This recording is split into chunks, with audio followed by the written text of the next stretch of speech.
ॐ भूर्भुवस्वः तत्सवितुर्वरेण्यं भर्गो देवस्य धीमहि धियो यो न प्रचोदयात्। अगर आपको मैं ये श्लोक बोलने के लिए कहूँ तो आप इसे कैसे बोलेंगे? एक खास लहजा, एक रिदम जो सब ऑटोमेटिकली फॉलो करते हैं। पर कभी आपने सोचा है कि ये आता कहाँ से है? क्या आपने कभी ये महसूस किया है कि कुछ श्लोकों का उच्चारण एक तय रिदम में होता है? ये कोई सामान्यता नहीं है, बल्कि ये एक प्राचीन विधान है जो संस्कृत की एक अनोखी गान शैली है। तो आइए आज हम आपको इसी शैली के बारे में बताने वाले हैं। या देवी सर्वभूतेषु शक्तिरूपेण संस्थिता नमस्तस्यै नमस्तस्यै नमस्तस्यै नमो नमः। मैंने नोटिस किया तुमने कुछ स्पेशल जगहों पे पॉज दी। क्या तुमने ये ऐसे ही बोला या इसके पीछे कुछ विशेष कारण है?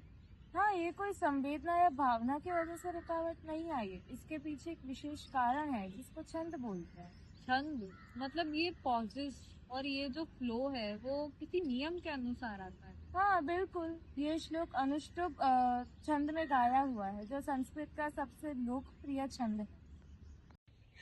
चलो आइए जानते हैं कि छंद होता क्या है। छंद लय, गति और मात्रा का मिश्रण होता है। अब ये तो जान लिया हमने कि छंद की वजह से रुकावट आती है, पर ये रुकावट क्यों और कहाँ आती है ये जानते हैं एक उदाहरण के साथ।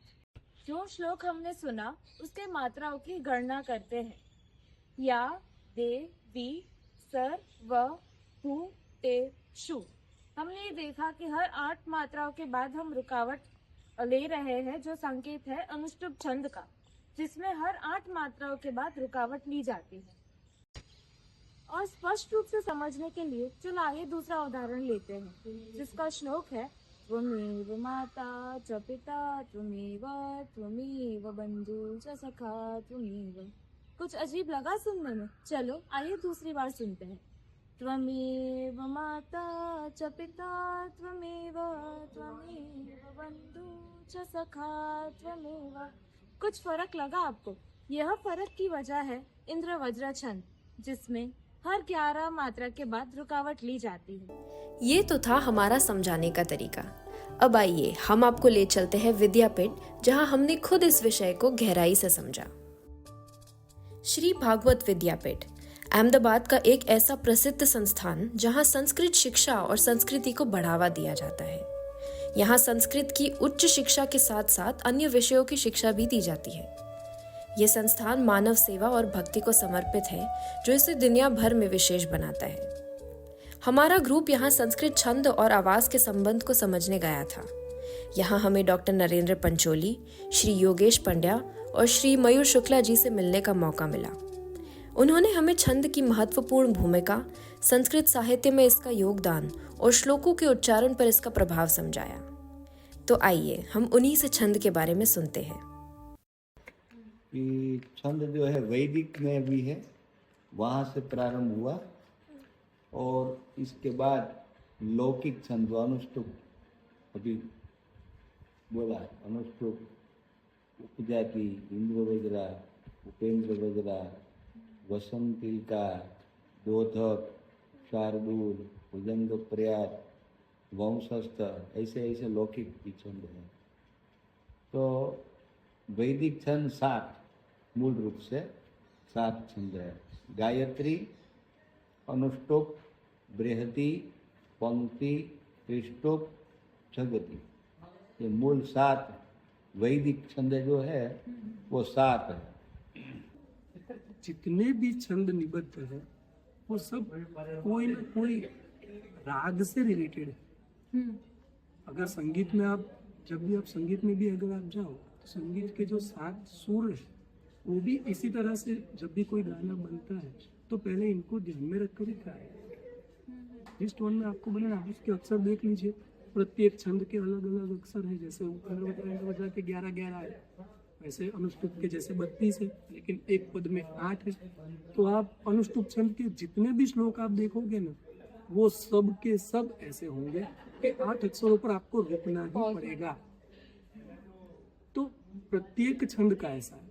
कि जितने उसके अक्षर है जहाँ पर उसको रुकना है वहां पर आप रुकोगे तो ही वो छंद पूरा होगा, नहीं तो छंद टूट जाएगा।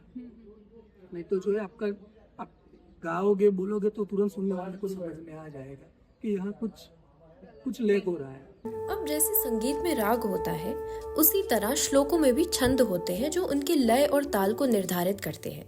तो आइए इसके बारे में और जानते हैं। शिव तांडव है तो उसमें जो भी छंद तो ऐसा होता है कि कोई स्पेसिफिक छंद होते हैं, उसका एक स्पेसिफिक इमोशन होता है। जैसे अलग 9 प्रकार के है, श्रृंगार है, रौद्र है, नवरस है, तो वो एक जो छंद होता है वो ऑटोमेटिकली उसी रस में बोला जाता है कि उनको अलग अलग रस में यूज किया जाता है। कुछ छंद ऐसे हैं कि जिसके अंदर रौद्र रस है तो वो उसी में फिर अगर वो श्लोक ऐसा होगा वो उसके अक्षर भी ऐसे ही लेने पड़ेंगे जो ज़्यादा आपको अंदर से एकदम एनर्जेटिक कर दे, जो आपको ज़्यादा एनर्जी दे। जैसे एक श्लोक हम कर रहे थे तो उसके अंदर भीम जो है वो दुर्योधन को मारने का वर्णन है। तो चंचद भुजा भ्रमित चंड गदा विघाता करके गदा अपनी निकालता है, तो उसमें चंचद भुजा करके मतलब शब्द भी ऐसे लिए है। उसका बोलने का उसका लहजा भी ऐसा है कि जिससे आपको सुनो तो पता चले कि यहाँ पर कुछ मारने काटने की बात हो रही होगी, यहाँ कोई इमोशनल सीन नहीं होगा। तो उसका छंद जैसे आपने वो शिव तांडव का कहा ना, तो शिव तांडव भी ऐसा है, वो एनर्जी से भरा हुआ है। चटाकटा संप्रपत और तो उसको उस टोन में बोलोगे तो ही ठीक लगे। आप बोलोगे जटा कटा संभ्रम तो वो फीलिंग नहीं आएगा। तो फीलिंग आने के लिए उसके शब्दों की इमेज को समझने के लिए छंदों का ज्ञान होना जरूरी है। तो अब जब हमने ये समझ लिया है कि छंद क्या है और इसके कितने प्रकार होते हैं, चलिए अब हम देखते हैं कि इसका व्यवहारिक रूप से कहाँ-कहाँ उपयोग होता है। हिंदी पिक्चरों में जो सॉन्ग होता है, सॉन्ग जो रचना करते हैं डायरेक्टर निर्देशक करते हैं, तो वो संस्कृत भाषा में छंद का निर्माण हुआ है, उसकी वजह से ही सब कुछ हो रहा है। थोड़ा आगे पीछे होता है लेकिन उसका मूल में तो छंद का ही बंधारण होता है। सॉन्ग होगा तो पहले उसकी टोन बनती है, उसकी ट्यून बनाई जाती है, अक्षरों को बाद में लगाया जाता है और उसके अकॉर्डिंगली लगाया जाता है ताकि हम कभी सॉन्ग सुनते देखो छंद भंग नहीं होता, चाहे वो सोनू निगम गाए या अरिजीत सिंह गाए, वो उसी टोन में जाते हैं, वो उसी स्वर को पकड़ते हैं। तो छंद इसीलिए जरूरी है कि जब आपको कोई भी गाना होगा तो आप उसमें डिसाइड कर पाओगे कि भाई अगर कभी बनाना भी हो तो आप इसको पकड़ सकते हो कि भाई ये छंद में मुझे बनाना है। और ये मौसम हंसी तो वो सॉन्ग जो है ना वो भुजंग प्रयातम में, तो आप जब भी उस सॉन्ग को देखोगे तो उसके अक्षर आप इस तरह से गण में डिवाइड करोगे तो वो इसी गण में सूट होंगे। सुहाना सफर और ये मौसम हंसी, तो ऐसे करते जाओगे ना, इसमें सु हा ना, तो देखो सु पहला लघु हो गया, हा दीर्घ हो गया मतलब गुरु हो गया, ना गुरु हो गया, तो इसी में चारों के चारों य गण आ जाएंगे। भुजंग प्रयातम छंद के लिए स्पेशल। ऐसे जैसे भी दूसरे भी छंद है तो उसमें कोई ना कोई गीत जो है वो सूट होता रहता है। एक और रोचक बात जो हमें बताई गई वो ये थी कि हम जैसे आम लोग शायद छंद को नाम से ना जाने, लेकिन हमारी रोज की जिंदगी में हम इसका उपयोग जरूर करते हैं। जब हम किसी श्लोक को एक धीमी सी आवाज में और एक सुंदर से लय के साथ सुनते हैं तो हमें एक शांति का एहसास होता है। चाहे हमें उस श्लोक का अर्थ ना भी पता हो, फिर भी उसकी ध्वनि हमें एक सुकून सा देती है। वैज्ञानिकता है छंदों की, सुनने के बाद समझता नहीं है आदमी, उसका अर्थ समझता नहीं है, उसका गण क्या है, लघु दीर्घ क्या है, लेकिन मजा आया बस। जगत में ऐसी कोई बात होती है कि सुनने के बाद मजा आए, किसने बताया था, क्यों बताया, कहाँ है, क्या है, वो सब हमको पता नहीं है, लेकिन सुनने बड़ा आनंद आया। पर आनंद आया ये मन की भूमिका है। इस व्लॉग में हमने देखा कि हमारी आवाज सिर्फ शब्दों से नहीं बल्कि एक रिदम और फ्लो से भी जुड़ी होती है। छंद इसी फ्लो को एक रूप देते हैं। जब हम श्लोक या मंत्र बोलते हैं तो हमारी आवाज एक खास तरीके से निकलती है जो उच्चारण को मधुर और सुघर बनाती है।